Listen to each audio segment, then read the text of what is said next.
I want to read one super chat. Okay. Kai Allen said, "Hey Dan, such a treat to see your amazing energy on TDR. I just love talking about myself." But no, they said a question for y'all. What do you think are the best ways to address bad faith actors? And I think you know my answer, John. But What? No, I would want you to hear like to your take that on? answer. You don't. Mm-hmm. As like for folks who want like some Dan lore, what I worked on a lot in college, I went to Berkeley, and a lot of right-wing trolls tried to use the campus as like an example for why free speech is dying. And maybe if we have time, we'll maybe get to a story about that later.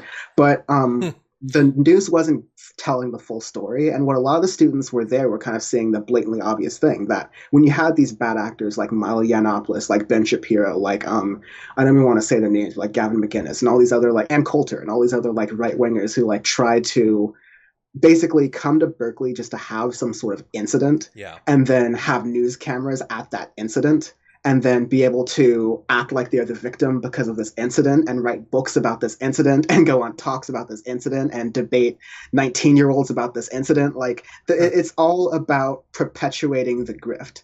And so the best way to deal with a bad faith actor is to not feed the bad faith actor. Milo Yiannopoulos getting canceled is like one of the best things to happen to politics in a while. I think it would be worse if he had more oxygen. And so I'm glad people like that are gone. Mm-hmm. Alex Jones, we like us in the media, we see some weird stuff about that on Twitter sometimes every once in a while. But like imagine how Alex Jones being on all the platforms he would have been before would have been feeding the mask hysteria. Yeah. Like, Yeah. I'm glad that there are just a couple little things on the margins here and there that we just don't have to deal with, and the world's already bad enough. So, like, genuinely try. That doesn't mean, like, write people off, because I think sometimes people on the left are too quick to write others off on their opinions.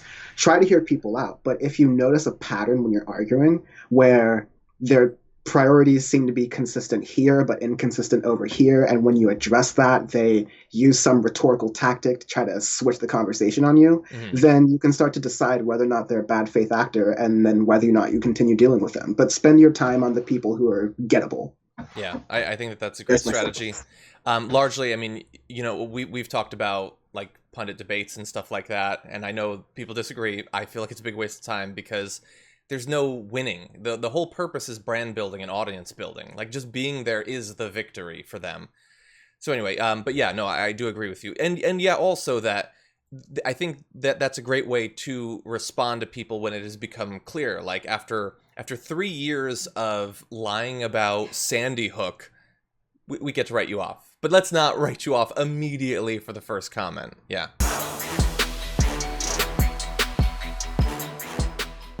For more political news breakdowns, interviews, stories of activism, and me trying my hardest to care about the occasional big celebrity news story, subscribe to our YouTube channel at youtube.com/thedamagereport.